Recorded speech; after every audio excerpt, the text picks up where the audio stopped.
Money in itself is not inherently good or bad. It's the meaning that we as humans choose to attach to it. When you recognize that, you can actually then start to change how you behave with it. I'm a massive believer that money is an amplifier. So it's just going to amplify more of who you are as a person. You really need to understand and get to know why you want money. People think that money is practical, logical, numbers, math, spreadsheet. But actually, money is really emotional. And it's the emotion that drives the behavior. How you spend £10 is how you spend £10,000. So if you can't get good financial habits in place with a small amount of money, if you have more money, you're gonna find a way to spend it. So it's not what you have, it's how you feel about what you have and the emotion behind that. Your money beliefs are usually set by the age of 7. So by the time you kind of get to an adult, those things are so set in stone. However, they can change. The way you kind of reprogram your subconscious or change your beliefs about money is changing your...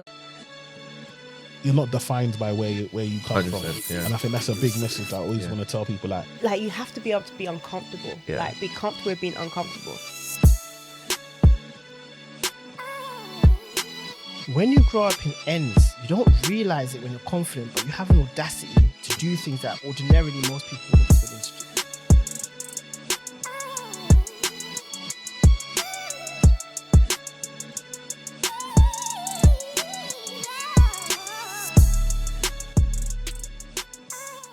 Welcome back to another episode of the podcast. We got special guests in the building. Laura, how are you doing today? I'm doing good, thank you. How are you doing? I am good. We were talking a lot about I didn't know that you love business as much as I do, but I feel like you might love business as much as I do. So we were having a conversation about that.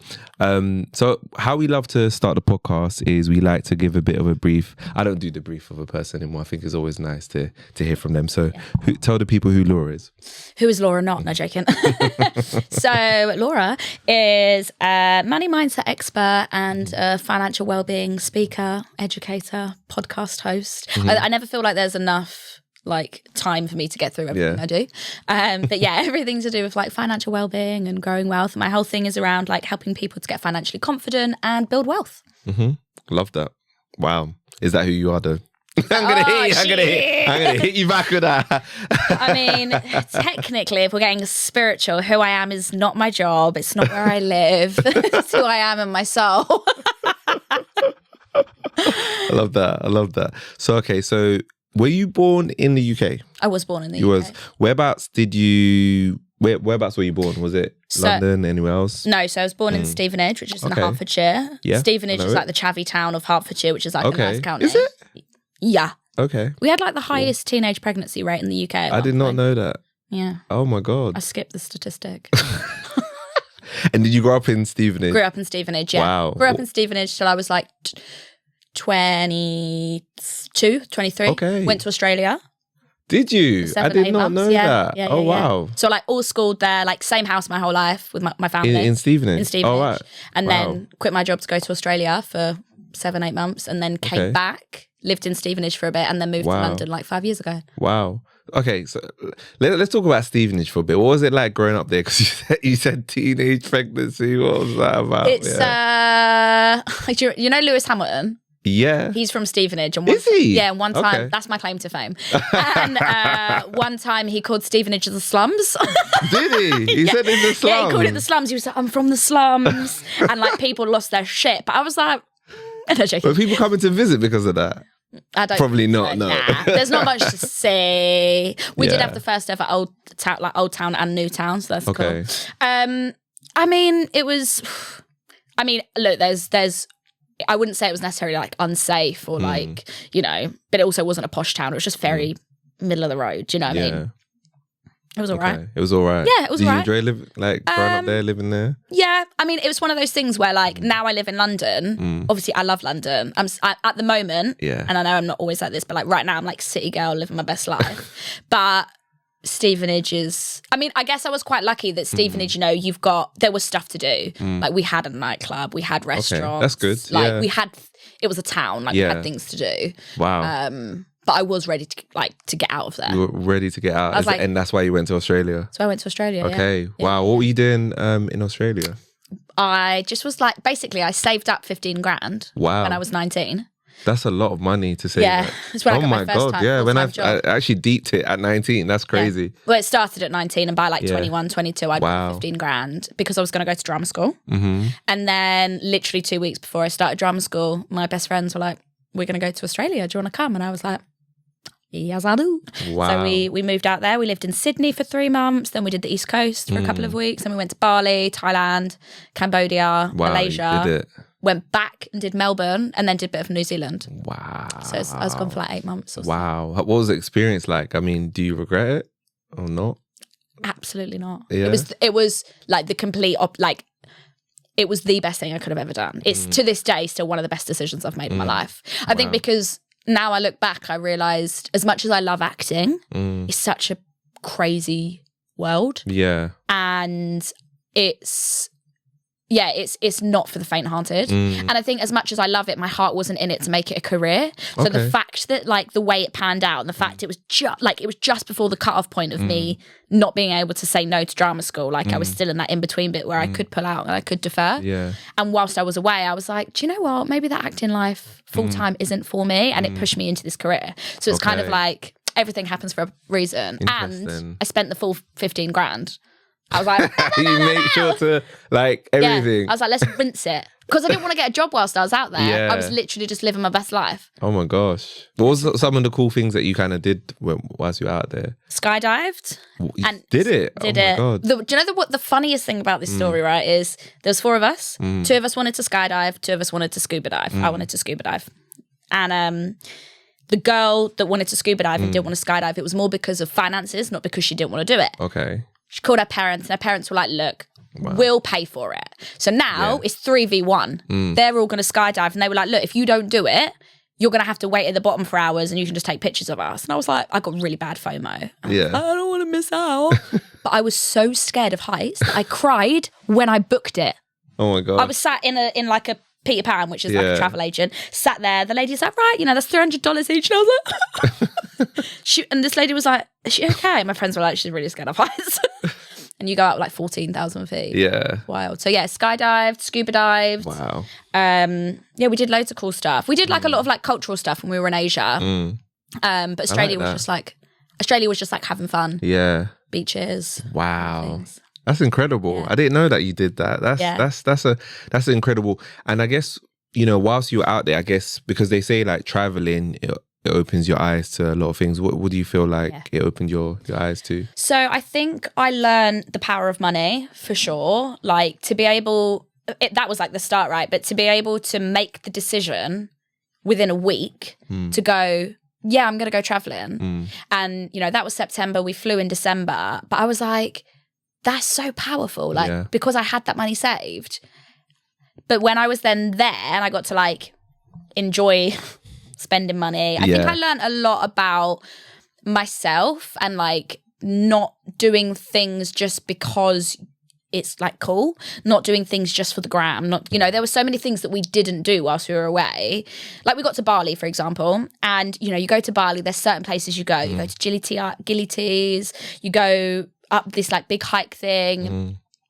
But we were so tired from traveling the East Coast that we were like, should we just spend the week like chilling at the hostel? It was a really cute hostel. Like we had a nice time, but we just listened to what we wanted to do in that moment. And I think it really taught me the power of listening to your body, listening to what you want to do and like doing things that you want. Yeah. And also it made me just hungry for more travel. I was like, I want to see it all. Oh my gosh. I feel like it gave you a lot of freedom, and I feel like that's what money does. And I feel like maybe we'll discover it as we go in this conversation. So, okay, so you got back from Australia. You said you did end up going back to acting school. So what do you end up doing after that? So whilst I was away, my boss was like, please come back. So I was so good at my job. So he was like, do you want to like come back? We'll give you a pay rise. We'll give you a promotion. Like I ended up stepping into like a BDM role. So like a sales role. Okay. Had a company car, drove around the country, like pitching, doing all that kind of good stuff. Wow. And I knew that I would move to London. I knew that was like next step. Me and the girls had spoken about it, and it was just like get my head down, save some money, move to London. Yeah. And there was still a part of me that was like, maybe I'll have an acting career, but I will just do it like not I won't do it through drama school. I'll just do it by getting an agent and that kind of thing. It was like that classic thing of, you know, when people like move to LA and they're like, I'm going to become a star, but then they end up like having to work a lot alongside it. It was kind of that. I was like, I'll just go to London and I'll just probably like bump into someone that will like hire me in a show. Do you know what I mean? But so I got my job, saved when I was 25, saved another 25 grand. Okay, wow, Moved you're to saving London. 40 grand? Yeah. Some people ain't even done that yet. Yeah, that's my... Yeah, we're going to need to hear tips on how you did that, but yeah, go on. Yeah, then moved to London. Okay, And then wow. then fell into like carve this career out. So it was literally like I worked for the same company basically from school until like I moved to London. Really? Okay. And my boss was, I was really lucky. Like my boss was really supportive. We're still friends now. And when I moved, I was like, yo, I'm done. I'm gonna go to the big smoke, you know. And he was like, you sure you don't just want to like work from home? And that was in 2017 before COVID. So basically I was working from home before it's cool. Ah, okay. When people weren't doing it. Okay. And I was like, oh, this is kind of novelty. Yeah. So I slowly transitioned out of that job whilst I was building my business. Wow. That's so interesting. So I'm wondering, how comes you decided not to go to acting school and not uni either? It sounded like you didn't go to uni either. Yeah, I didn't go to uni. So basically, like, I would say I'm quite academic. Like, I got really good grades. Not to blow my own trumpet. I got good grades. And teachers were like, why are you not going to university? And I was like, for me, at the time, the only thing I wanted to do was act. Okay. Like, I had an interest in other subjects, but like, I was obsessed with acting, like drama, all of the things. And I did drama at the weekends and I was like, this is my life. So the decision to not go to uni made sense because if you go to uni to do drama, like it's all theory. Yeah, it's not that's like, a bit, it's a waste of money, That's how I feel. So then I'm like, right, it's got to be drama school. Yeah. And then I think during, you know, those years of being like 19 to 22 where I saved that 15 grand, first of all, golden handcuffs, you know, you're getting paid a nice salary and I would have been taking a major financial step back to, because I'd moved to London. To be honest, it sounds silly, it wouldn't have worked because I saved 15 grand, but it was 15 grand a year. Yeah. Not just for tuition. And you can't get a loan for it. Fair enough. Like what, I would have given that 15 grand over and then what? Like, slept in the drama school? Like not eaten? I hadn't thought it through. Drama school's 15 grand a year. Yeah. Now you can get scholarship. They're attached to university, so you get normal student loans. Oh, really? You couldn't at the time. Oh, you couldn't. Ah. So it's changed quite recently. Wow. So you had to find some way to finance it. Otherwise, have rich parents or loans or work it off. Or get like a DADA, which is called a Dance and Drama Award, which is like, you're talented, but you can't afford it, so we'll pay for you. Okay, wow. I did not get one of those. But yeah, and I don't regret my decision at all. The biggest thing for me was letting go of the identity of being an actress. You know, I'd go to a party, house party, whoop whoop, and my friends would be like, this is Laura, like, she wants to be an actress, like, she's going to be on telly. So to let go of that was like losing a piece of myself. Yeah. And I think as a 22, 23-year-old, like, that was quite a big decision for me to make at that point and stick to it, because I could have just gone at it for years and in my soul being like, I don't want this, but I've wanted it for 10 years, where I was just like, I don't think it's for me anymore. It was that kind of energy. Okay. I love that. I love that you decided to, what they say, change course at the right time. Yeah. Okay. So obviously still working. And then how did you discover this part of you, let's say, this part of you where you wanted to go online and start talking about money? So I think what I remember there was a really key day when I was in Australia. I was in Sydney and one of my best friends, Beth, who I was with, she had a day off and we like went to some random park, and I just remember saying to her, I don't think when I get home I want to go to drama school. And she was like, okay, well, like, what do you want to do? And I'd always wanted to be, like, one part of that is I love video. I was like, I think I want to be a YouTuber. And she was like, okay. But I was like, I don't know what about, and I don't know really like anything. And this was like 10 years ago. So I think it was like the classic YouTuber days. Do you know what I mean? Like Zoe Ella and people like that. And I was like, okay, well, what else? What would it look like? So we ended up having this like brainstormy day, and I had my little, like, I've still got the notepad where I like mapped out, and I was like, well, maybe instead of a video vlog, I'll just do a blog because this is a bit easier. But the categories were travel, yoga, beauty, fashion. I was not fashionable, and money. Okay. Because I was like, these are all, and food. So that was like, I had like 6 categories. So I like came home, in the business that I was working in, the designer that worked there, we were really good friends. And he was like, I'll build your WordPress site for free. Like, it's all good. Set it up in like 2018. And every time I sat down to write a blog, I always wrote a blog about money.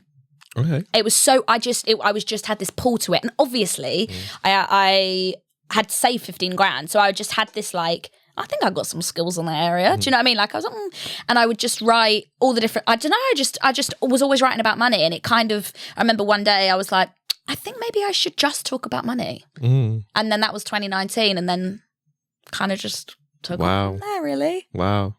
It was one of those things where I just listened to like, I just followed the little bits of curiosity and I genuinely had never planned for it to be my career. I was going to just do it on the side until I found what I wanted to do. Okay. Wow. And here we are. Yeah. I was going to ask you actually, this 15 grand, what kind of prompted you to save? Because most people just spend all of it. What made you save at such a young age? It was honestly the motivation of going, at the time, it was the motivation of going to drama school. Okay. I was like, that was the goal, okay. Yeah, and I honestly thought I was going to be like Kate Winslet in Titanic too. I don't know how that would actually work, but that's honestly what I thought.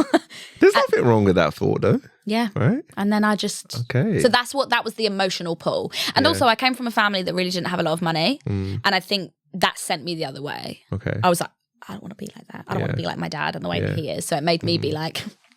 Yeah, you want to like... I was total stash. hoarder. Yeah, stashed it. Stashing cash. Yeah. Wow, at such a young age. It's crazy like when you don't have something, you want a lot of that something. I know. It's crazy like what it could do for you. Wow. Yeah. And I think like at the time I was working in a job where like I was an account exec. So I was like on spreadsheets, looking at numbers. I had a relationship with money from that age. So all my friends are at uni.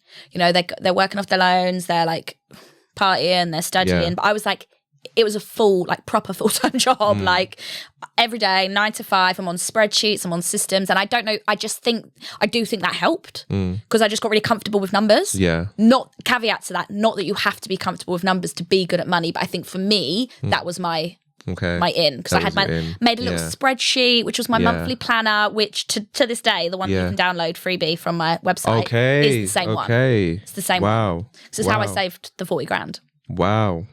Actually, you know what? Let's stay on this topic because I actually had a few questions about this. Like, I guess, have you always been comfortable talking about money? No. I don't think so. So when I saved that 15 grand, I kept it a secret from everybody. No one knew how much I would save it. I don't know. I think I just felt, this sounds really like funny to say, but I felt a shame around, or guilt maybe, around the fact that I was being good with my money. You know, the way that my friends found out is they knew I had money, they knew I had savings, they asked me to come to Australia. I obviously was like, yep, let's go. It wasn't until we'd done the whole trip and maybe a couple of months after, one of my friends was like, how much did you actually have saved? And I was like, 15 grand. And I was like, I think I just felt, I don't know, I can't really put my finger on it. I just at the time I felt a bit embarrassed by it. Okay. It's that thing of like, if when you're trying to better yourself, being really conscious of who you tell. Because I do think that there are people who, especially small town mentality, are a bit like, yeah, you think you're better than everyone. I'm like, oh no, I'm just trying to save some money. That's crazy because I've got a few questions that I definitely want to talk on about that. That's crazy. That's so interesting. Yeah, and I think you felt guilty.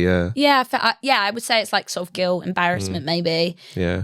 Now, talk about it all the time. You don't care. I do not care. Talk about it all the time with my friends, with my family. But at the time, it was a no-no. Yeah. How do you think because you're doing what you're doing now, that's what's made you comfortable talking about money? Yeah. Yeah. I would say so. Yeah, because when I lived with my old housemates, and we started, and we'd already kind of had the conversation. They were like, "Oh my god, you saved 15 grand, blah blah blah." When we started to have conversations as a house. You know, oh, you got a promotion. Did you get a pay rise? Oh, do you feel like you're being paid fairly? And we helped each other like get pay rises, and we spoke about it so openly as a 3 in the house. And then it was also slowly on the side becoming my job, it just made it so much like, the more you do it, the more you're like, of course I should talk about this. Like, it's helping me, and I know that it's helping other people. So yeah, I definitely think that doing this for sure has a big impact. I love that. Wow, I love that. So I guess in your day-to-day, what does that look like? So obviously you mentioned, money mind expert, financial wellbeing speaker, money coach. What does that like look like for you? So yeah, so as a money coach, you do like one-to-ones, which is all focused specifically on helping people with their relationship with money. Yeah. So like the difference, like to highlight the difference between an advisor and a coach is an advisor is going to take your situation and they're going to recommend you like specific products with specific companies, different financial services. Most of the time they get commission based on that. They've got different affiliates. And it's very practical. It's really focused on like, I know what you've got and this is what you can have, and there's some responsibility involved. Whereas as a coach, your aim is to educate and empower people to make their own decisions. You show all the options and you're like, based on your life and what you want, which one of these feels good? And over time, they build the confidence to make those decisions themselves. Okay. So it's more like, it's guidance, and it's it's I say it's a bit like, it's like financial therapy, or it's like having a financial personal trainer. So yeah, like one-to-ones I do. I do a lot of workshops for corporates, so I'll go in, do financial wellbeing talks to employees. I do a lot of talks and events. That's my favorite stuff to do. Like, I'm on a lot of panels. I do a podcast. Yeah, I've seen that. Yeah, I've seen a lot of events. Yeah. Oh, yeah. Shout out your podcast as well, by the way. Yeah. And I have a podcast called Mind Money Soul. Amazing. Which I love. I love doing it. Basically, anything that involves me talking, I'm like, sign me up. Kind of acting, but in a different way. It's performing. Yes. It's performing. In a different way. Yeah. But yeah, so the job is very varied. Like, and I do a lot of content, and like brand deals. That's another way. That's another part of my job. But yeah, the money coaching part is all about your relationship with money. So it's a combination of like money with relationship with money and education. Yeah. How's it been for you? We talked about it a little bit offline, and you kind of alluded to it a bit, like you kind of slowly started part-time. Is that fair to say? And then you went full-time last year. Yeah, how's that been for you? How are you finding it? Yeah, good. But both, like, the highs are higher and the lows are lower. But saying that, and I have a very good relationship with my old boss. I didn't have a purpose. I didn't feel fulfilled at my old job. I was just like, I have always felt like I've been destined to help people. Like, I've got journals since I was like 18. And you look through them and the theme is like me wanting to help people. I'm always like, I know that I'll just do something helping people. And the job that I had at the time wasn't helping people. It was just helping businesses make more money. And it just didn't feel aligned. So even though I was good at it and I had a stable income, it was not lighting up my soul. And I think now that I run my own business and I have the flexibility and the freedom to do what I want, sometimes I'll work a week where I'm working 7 days and then sometimes I'll work like 3 days. Like, it's so all over the place. But I love it. Yeah. And I would not change it. You enjoy that? I love it. I love the freedom of being like, I'm going to wake up and go to yoga and I'm going to start my day at midday. And then I like waking up and going, I'm going to start at 5 a.m. today. Yeah. I like the freedom. Yeah. How do you feel like you've grown, like, since... Obviously, because actually, correct me if I'm wrong, did you ever think that you would start a business? Was that a goal of yours? No. Did you think that you would enjoy it? I didn't. I sound silly, but I didn't even think of it. Yeah. Like, I think I always knew I'd have an unconventional job because an actress, you work contracts and you go away and then my boss wanted me to take over the company that I worked for. He was like, I want you to be the MD. And I was like, wow. Sorry to you turned down the sorry to ruin your dreams. Yeah, I did. I was like, sorry to ruin your dreams. Yeah. To this day, he's like, you sure you still don't want to do it? But I didn't, even when I started doing what I was doing and it started to pick up and I was like, oh, brands kind of want to work with me. It still took like 2 years really of self-employed, part-time self-employed life for me to be like, oh, I think this is a business. This is actually a thing that I need to do. Yeah. There's really been, I never thought that I would be running a business, but I just always knew that it would be something unconventional. Yeah. Not Wow. that running a business is unconventional. Yeah. Do you know what I mean? I wasn't gonna stay in a 9 to 5. Yeah. How you finding like the hustle culture? Because you understand what I mean, Yeah. right? Yeah. They kind of say it's a bit toxic, but I don't know. What like how are you finding it yourself from your experience? From my Yeah. experience, I think it's a funny one because you've got like toxic hustle culture where it's like monetize every single hobby you have. Do you know what I mean? It's like everything is money, time is money, and it's all like, and you're like, oh God, I should be working all the time. And I'd be lying if I said I didn't attach a lot of my productivity, my self-worth to productivity. Like, and I think a lot of people probably do. That's a lesson I've had to learn. Like, when I'm not working, so when I'm reading, when I'm doing a podcast, when I'm chatting with friends, when I'm whatever, that stuff is still important for me as a business owner, even though I might not be producing tangible work, like creating content, sending out proposals, delivering one-to-ones. Yeah. And I think the hustle side of it, it's really, you really need to understand and get to know why you want money.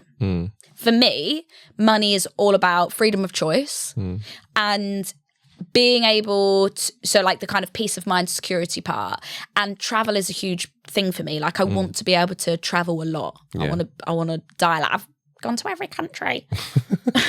So that's my why. Okay. So for me, being in hustle culture, I'm not just chasing the money, I'm chasing what money gives me. Yeah. And I feel like that's helped me have a better relationship with it. Okay. But I do think you have to be really careful not to get sucked in. Yeah. That's a good point because you're right, because it's because you're deciding your own day, right? You got 12 hours. Let's say you got 12 hours in a day, right? 7 of them you make money. Yeah. The other 5 you're like, I could have been making money. Why am I sitting here? Yeah. What am I doing here? Just calculating it and you're thinking I'm losing. You see it, you think you calculate it as you're losing money. Yeah. Every minute day. you're not working, you're not making money. Yeah. But actually, all of those other things that you do outside of your working hours lean into how good of a business owner you can be. Yeah. Do you know what I mean? Like they are actually really important pieces of the puzzle. Yeah. That's crazy. I've never actually spoken about that side. That's you got to be very, very, very, very careful about that. You got to be right? intentional. Yeah. You got to be intentional with your time and about know your why. Yeah, about your why and about like your why, what your North Star is. And if you're listening to this and you're like, I just want money. Some people really are just like money focused. Some people are super money focused. It's crazy, right? But then it's like, okay, this is what I would do as a coach, right? Like, let's get underneath that. But why? What is it you want? Is it because some people, they want to be able to like have status? They want to use money to get status. They want to buy luxury stuff. They want to be bougie. They want you to see their wealth. Yeah. It's like, okay, do you want that because you want it for yourself or because you got an abandonment wound as a child and you want to be loved, so therefore you're trying to get it from externally? Like, it runs so deep. Yeah. And that's why I love it, because I love the financial psychology side of it. That's and crazy. people don't give it enough thought. Yeah. Let's stay on that topic because we talked a little bit about relationship with money, right? And sometimes when people think of money, sometimes some people think they feel happy. Other times maybe stressed, maybe sad. I guess, how does that like association with your feelings towards money and money how does that kind of happen? So I think most of the time people think that money is practical, logical, numbers, math, spreadsheets. But actually money is really emotional. And all of the decisions that we make about money come from a place of emotion. So the way that it works is you have a thought or your language, the way you speak or the way you think, that creates an emotion within your body, negative or positive. And it's the emotion that drives the behavior. Okay. And then obviously if the behavior is repeated a lot, that's your reality, right? That's your life. Wow. So usually we make a decision from a place of emotion and then we justify it with logic. And the emotional side of it is it taps into, it's like we all have our own money story. So like what happened to you when you were a child, and your money mindset is essentially just your unique set of attitudes and beliefs towards money that drives how you save, spend and invest. Yeah. But it all comes from emotion.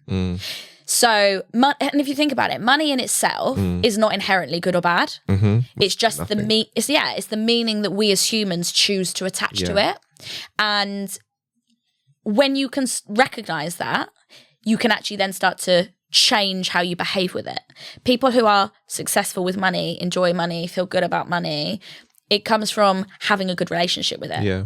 Because you have some people, I have some clients, or I've met with people who have insane amounts of money. You know, maybe they're on like really high salaries, and yet they still feel stressed. They still maybe don't have anything to show for excess spending it, or they do and they still don't feel secure. So it's not what you have, it's how you feel about what you have and the emotion behind that. Okay. Wow. And I was going to ask you actually, like, if you've had clients that experience that. That's quite interesting, because I think a lot of people also think that there's this mindset where somebody, if they don't have a lot of money, they're then wishing for more money, and then they're stressed about it, and they say, okay, if only I had more money, I would be happy, I would be whatever, X, right? I know that's quite a difficult kind of concept, or is a bit of a loaded question, but in those kind of situations, is that the right way to think about things? So I guess I would say taking out people that are in positions where their basic needs are not being met, right? Like they literally can't afford to pay for food or like heating. Taking that group of people out of it, because obviously there is a systemic issue involved there. With the people that have a job, they have money, but they're like, I need more. Like I'm spending it all. I'm not making ends meet, you know, like I'm not even getting to do all of the things I want to do and save. And they just go, I need more money. I always say how you spend £10 is how you spend £10,000. How you manage a small amount is how you're going to manage a large amount. So if you can't get good financial habits in place with a small amount of money, if you have more money, you're going to find a way to spend it. You'll just have bigger bills, right? You'll have bigger bills. You'll shop at more expensive shops. There's always going to be something. So I always, like, it's worth going, if that's you and you're like, I just need more money, it's like, ask yourself first, do you have all of your financial, like, ducks in a row? Are you, and it sounds silly, but can you say, yeah, every month I sit down and I look at my money, I make sure I have enough to pay my bills, I put a small amount towards an emergency fund, £5. I'm aware of what my long-term and short-term goals are, I'm mindful of my spending. If you can say all of those things and you go, okay, now I need more money to level up, great, you've done all of the foundational stuff and you focus on how to attract more wealth, getting a bigger pay rise, changing jobs, building a business, whatever that looks like. But if you are just going, I need more money, and I go, okay, tell me where your money's going now, and they're like, I don't know. I'm like, that's where we start. So it's like asking, you got to get really honest with yourself. Because that's everyone's go-to. I need more money. Who doesn't want more money? People always saying they need more money. That's interesting. And so with your clients, I guess, it seems like a lot of the situations are they don't really understand their current situation. And then they're thinking that if they increase it, like you said, without looking under the hood, the situation's going to change, and it's not really going to change, right? Yeah, because they're not going to know what to do with it. Yeah. They'll get more money. It's called like lifestyle creep, right? Yeah. It's like how many people get a pay rise and then go, I didn't really feel the effects of it. But then when you look back through their money, they've upgraded everything. Everything's upgraded. And you've not noticed, because let's say you've gone from like a £40 gym to a £70 gym, right? You're like, 30 quid. Always be doing that. 30 quid? What's 30 quid? But if you do that in every area...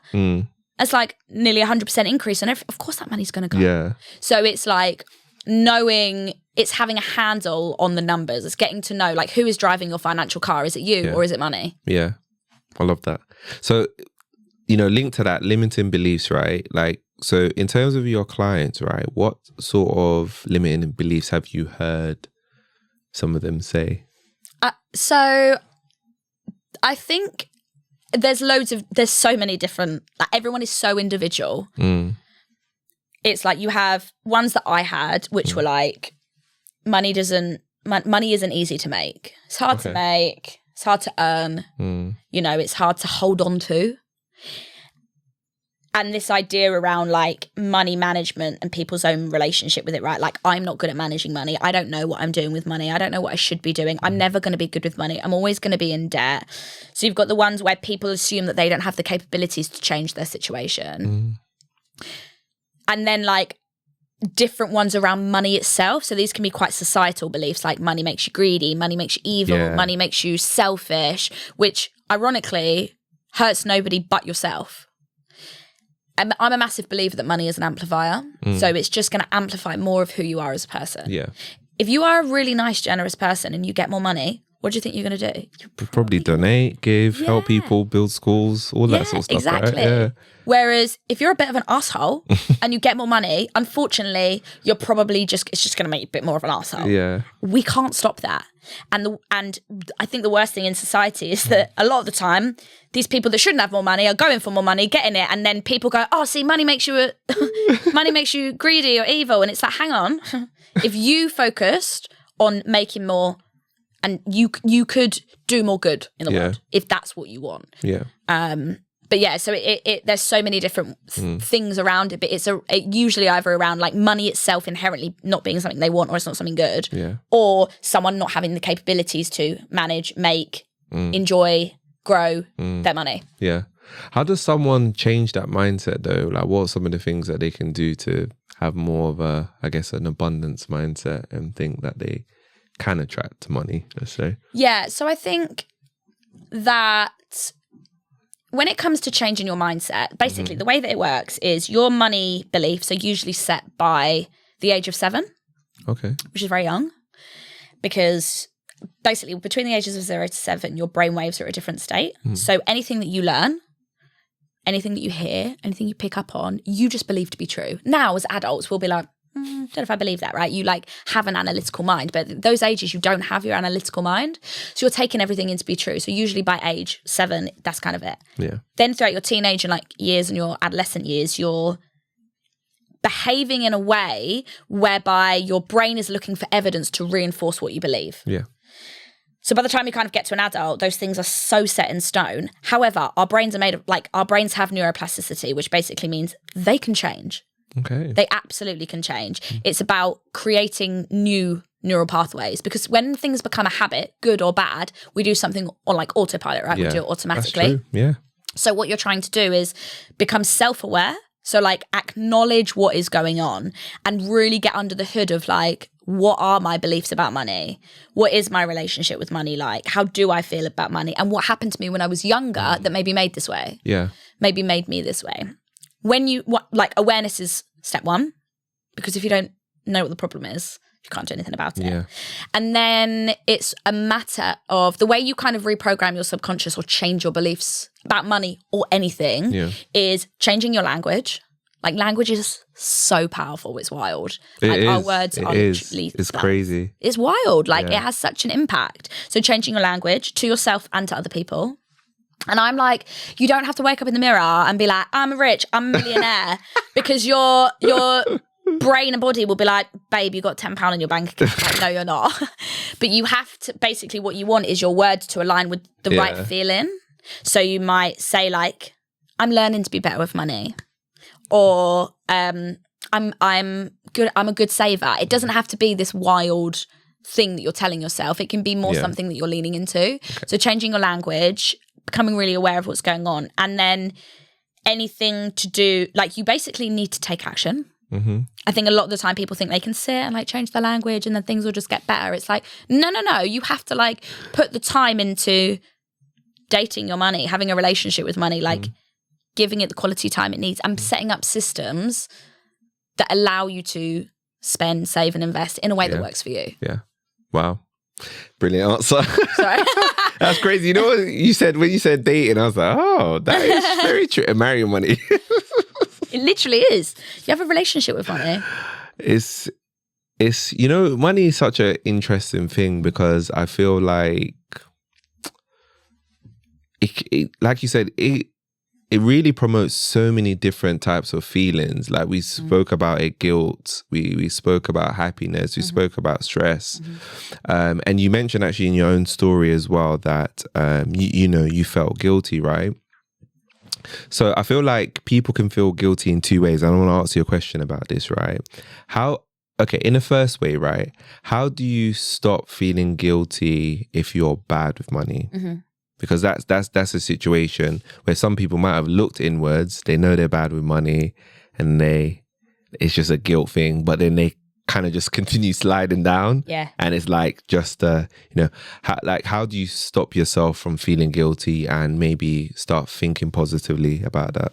So I guess the feeling it's self-sabotage, right? You do something bad with money because your brain is convinced you're not good enough with it. So therefore your behavior is going to align with that.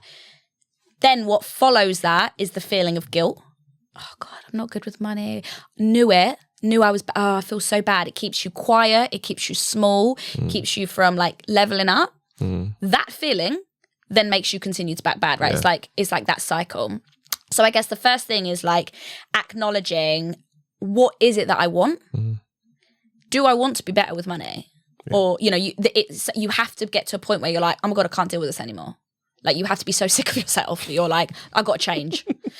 And the guilt is a byproduct of the behavior. And I think if you can put things in place, small things, it could literally be, right, normally I'm really bad with money because I always go over budget. Yeah. Okay. Look at it on a practical level and be like, am I actually even giving myself enough? Maybe maybe I'm setting myself up for a loss. I'm trying to save 50% of my paycheck and then I'm dipping into it and then I feel bad. Yeah. Like really get under the hood of what is actually going on. Because the guilt of being bad with money looks so different for everybody, but the guilt doesn't help you. And I always say you cannot guilt and shame yourself into better behaviors. Yeah. You have to love yourself there. Like this is an act of self-love. Me being better with my money is so much better for me. Whereas like, it's a bit like exercise. Like if you guilt and shame yourself, like, oh my God, you fat bitch, like get off the sofa, you're gonna like, it's not gonna make you feel good. Do you know what I mean? That is crazy. No, it's true. You can't guilt yourself into better. It's not a healthy way. It's not healthy. It doesn't promote, and it's not sustainable, is it? Right? It's not. Yeah. Am I allowed to swear on this podcast? Yeah. I mean, people do. I don't. Yeah, people swear. Yeah, people swear. Someone swore yesterday. You don't swear that. This is your first time, though. It's not that bad. God. Do you swear a lot? I don't know. I do in general I swear life. sometimes. Not on the podcast, but I swear. Here and there. Like sometimes in certain situations, if Arsenal's losing. Yeah. I think it's a sentence enhancer. Yeah. Oh, amazing answer. So, okay, on the flip side, though, of obviously feeling, guilty if you're bad with money, on the flip side, if you want more money, there's guilt there too, right? Because you may not feel comfortable. Firstly, you may not feel comfortable speaking about money around people. And if you do, people might make you feel like, oh, you're selfish, you're greedy, saying all these kind of terms because you want more money to do whatever you want to do. I guess in that kind of situation, how do you stop yourself from feeling guilty to wanting more money? So I guess the first thing I would say is if you're really clear on your intention and why you want money, if you want it for a bad reason, then shame on you. You should feel guilty. No, I'm joking. But if you know your why, then your own guilt towards desiring more money, that's its own thing, right? Like if you go, I want more money because I want to travel more, I want to be able to look after my kids, I want to be able to not have to work, like whatever your reason is, you are worthy of having that reason.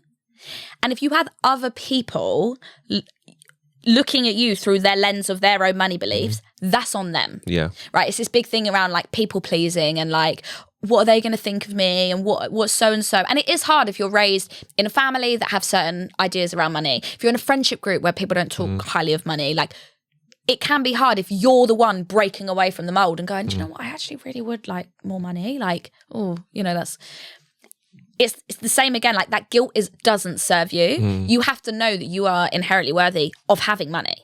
Everybody is. If somebody chooses to lean into that or not, that's on them. And it's like slaying in your own lane, like going back to your own thing and being like, what's my mission? Why do I want this? How's this going to enhance my life? And when it does, like sometimes it can then help the people around you. Yeah. But I think there's so many different beliefs. Like I've got a whole episode on desiring wealth and like why it's shamed upon and like why you shouldn't be ashamed of it, because there's nothing wrong with wanting money. It's funny because everybody wants it. It's like this a lot of little people don't dirty admit secret. it. Everybody wants it in a way. When I say everybody wants it, I don't mean everybody wants to be a billionaire, but everybody wants it to a certain part where it's comfortable within their means. They're able to do whatever they can, and they don't have to worry about it. I think we can all kind of agree. We all want to get to that level, right? So it's funny that you say that, like, people do shame it, because they do. Because when you get to a certain level of wealth, you now start looking at those people. You start like attaching associations to people you don't even know. You don't even know who they are, but this bad person, they're this or whatever. Yeah. And you don't even personally know them, but just because they've got extra zeros on their account, they've got the freedom, you're like, you're a bad guy. Yeah. Well, I think, isn't it funny? Like, relationships and people are mirrors. Every relationship or friendship or person that you meet, I truly believe they are a mirror, and it's an opportunity for you to learn. If you're getting triggered by something, if you see something that somebody has and it makes you jealous, don't get angry at the jealousy. Go, oh, hang on a minute, I'm feeling jealous. Maybe that's because I want what they have. I can have what they want, what they have. So how do I go about doing that? Use it as data. Yeah. If you yourself are starting to work on your relationship with money, make more money, and you're doing it in a way that just is for you. Yeah. If you have other people like, shame on you, blah, blah, blah, blah, that's on them. Like, I'm sorry that you have a poor relationship with money. Like, that's on you. Because a lot of, it's that classic thing of, who's the brokest? And I think it happens a lot with like students, right? Oh my God, I've only got £32 in my bank account. Well, I've only got a tenner. And it's like, cool. And like, we're tribal beings. We want to be accepted. We want to be involved. We can't, we don't want to be kicked out of a community, whatever community that is. So it can be hard if you feel like it feels like a threat if you have people coming at you for something you're doing. And I think, I'm a very big believer that there is no shame in wanting more money. You don't have to want to be a millionaire. If you do, cool. If you want to be on a 100K salary, cool. Like, it's never about the money. It's about what the money can give you and how you feel about yourself. Yeah. So I think, that's why any work that I do with one-to-one clients is like so emotional. Yeah. People be crying all the time. Really? Yeah. Gosh. All the time. Crying because of their situation, or no, like things they unlock. Yeah. So as a coach, you question. Yeah. Why that? What happened? Yeah. When did that? And like, I'll give an example. I had a client who was on like 100,000. She was American, so she was on like $100,000 a year. Loads of debt. No savings, no investments, didn't own her house. She had a couple of kids. She was in a situation where she was like, I should have more money. I just can't stop spending. I can't stop. So we like uncovered some stuff. And really what we uncovered was like, when she was younger, she got bullied at school and felt so unworthy. All the things what we realized is everything that she was buying was to make herself feel better about herself. She bought a lot of like beauty products and like fashion she never wore or used. And when she had that moment where she was like, oh my God, it's big that had a really big impact on me. And now money is the thing that I use as like my vice to kind of help me with my self-worth. Yeah. And that's why it's so important for you to like improve your own sense of self-worth outside of money. Yeah. You've got to look inwards. Wow. Deep. Yeah, that's deep. I'm hoping that she's feeling better. Yes. And with the discovery, she's working on it. Yes. Because you're absolutely right. There are so many things we do and we just don't question it. Yeah. Like you're saying, like the whole... And again, there's also another flip side to what you're saying. There's another world where that person could actually enjoy buying stuff because they love it. There's that too, right? So yeah, it's very, very, very, very, very, very interesting. Yeah, 100%. And I think also like when I'm a big believer that emotion basically gets trapped in your body. Yeah. It gets, if you ever have a strong memory about something or quite a vivid memory, it's usually because there's a strong emotion attached to it. Whether that emotion is like pure fucking joy or embarrassment, or like we all remember our embarrassing stories or the times where we, like really random things. Like, and if I ever say to somebody like, what's your earliest memory of money? Like, what's yours? I don't even, Earliest memory. that you and it. The only have a memory think. I know of money is me getting money at a birthday party and it being locked in the drawer by my mum. That's it. That's all. That's the earliest I can remember. Right, but that Yeah. that in itself is Yeah. like there'll be emotion attached Yeah. to that. The fact that it was locked away, like what does that mean? And this is all subconscious. Yeah. Like my thing was because I don't eat sweets because I don't like sugar. I was obsessed with chips, like chip shop chips. Really? Obsessed. Still am. Yeah. It's my vice.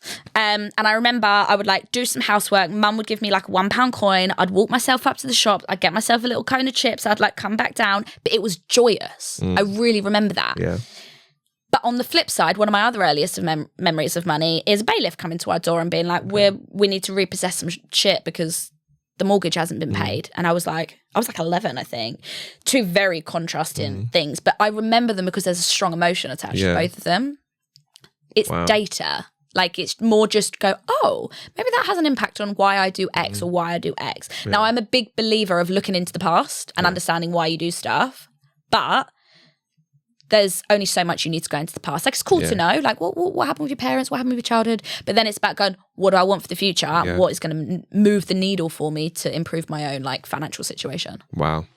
That is epic. That is epic. And I was wondering as well, obviously, cost of living crisis, we've been hearing it. It seems to be getting worse every year. I guess, are you seeing with, the people that not only you're coaching, but obviously you're going to companies as well, and I'm sure a lot of people come and speak to you about it. Are you seeing, what are you seeing actually? Let me keep that as an open question. What are you actually seeing with like the people that you're coaching? Is that something that's having an impact on them, their mood, everything? Yeah. I definitely think there's higher levels of stress and anxiety. But the common theme funnily enough, isn't people's financial situation.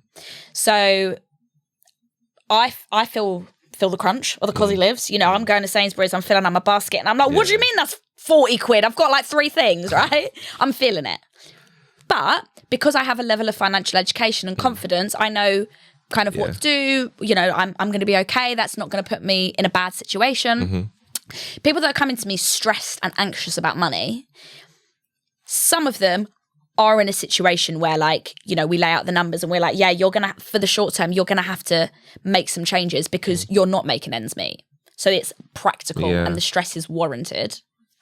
Then you have some people who are really stressed and anxious about money, but when I sit down and go through their money with them, they've got 50k in savings and they've got a stable job and they've got, and it, all the things. And it proves it's not about what you have, it's about how you feel about what you have. Because that's the so key. Funny. 50k? Are they serious? Yeah. And I'm like, oh. They're like, well, I can't touch that. And I'm like, you can if you need to. Right? But because there's such an emotional connection to it, it's like, this is for security. Okay, this is a time where you need that security. And they're like, and light bulb moment, they were like, oh my God, they're the things that you learn in the session. The alarm bells are ringing. Yeah. It's like, oh yeah, that's what I've actually got it for. Yeah. And I love it. I love seeing clients have like light bulb moments where things click for them. But yeah, I definitely would say it's just causing higher levels of people's stress and anxiety. And like the fear mongering that goes on in the news. Don't even get started. Yeah. I actually don't read the news too much because I'm like, I do not need too much negativity. Like, I don't need to know every single day what inflation is at. Yeah, me too. I don't even really follow it. Cool. Like yeah. Yeah. But if you're a newsreader or, you're getting that information, of course it's going to be putting your like nervous system out of whack. You're going to be like, oh, everything's falling to shit. And I'm going to not be okay. And it's like, you're okay. Yeah, you'll be okay. You'll be okay. You'll be okay. You just got to figure things out. I feel like you have to, like you said, I think we just got to let go of certain stuff. Yeah. Do you mean maybe, like financially, like commitments or? Yeah, even with like when we spent, again, caveating for the people who really can't afford to make ends meet. If you're like, for me, and again, I'm not doing the whole avocado toast because I'm not on that, the whole homeowner stuff, not on that. But I just mean like generally, like if it's like, imagine like, there's some people they'll say, oh, they can't make ends meet, and then they're at a pub every day or they're at a bar every day. You're like, okay. Yeah. Seriously, like I think people don't like the fact that your finances do not have a linear trajectory. Yeah. Right? It doesn't just go every single year. You make a bit more, you save a bit more, you slowly build wealth. It would be lovely if that was the case. Yeah. But you come out of uni, maybe you get a good job, but then maybe you want to change careers, so you have to take a pay cut. Then you manage to get a job with commission, but then you have a child. It's literally like a cosy lives happen. There's only so much you can do about that. So it's going, what's in my control and what can I change? Yeah. If you have to make short-term changes to your financial situation, knowing that it's short-term, knowing that it's temporary, that doesn't mean that you're making a lack of progress. It means that you're just being smart with your money. And I think people have the assumption that I just want money so that I can have freedom and I don't have to worry about what I'm spending, all of that. I don't want to have a budget. Yeah. And I'm like, rich people have budgets. It's just that those budgets have more money in it. Do you know what I mean? Like bigger budgets. Yeah, like they might go to like the Bahamas and hire out the whole island, but they're still, probably saying to their holiday planner, like, I've got a budget of 100K as opposed to like a K. Yeah. They still have a budget. And I think it's this idea of like having more money doesn't mean you get rid of all financial like responsibilities. You just have more to play with. And I think that in something like a Cosy Lives, would you not rather make some small sacrifices for a short period of time to help your own mental health?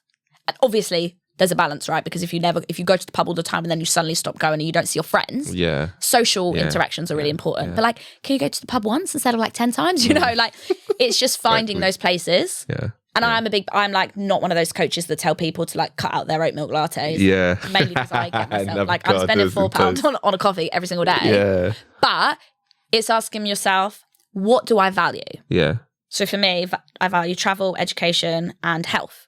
So anything that kind of falls into those remits, they're my priority for spending. Yeah. Anything outside of that, it's not that I don't spend on that, but I go, okay, where is this falling in like if my month? If I've got a busy month and I think I'm going to have quite an expensive month, it's just about being mindful. Yeah. Whilst money can be an unlimited resource and you can, have as much as you want if you work hard and you make it, you still have to work with what you've got. Yeah. Love that. It's been an amazing conversation. I've learned so much from you. Learned so much, and it's been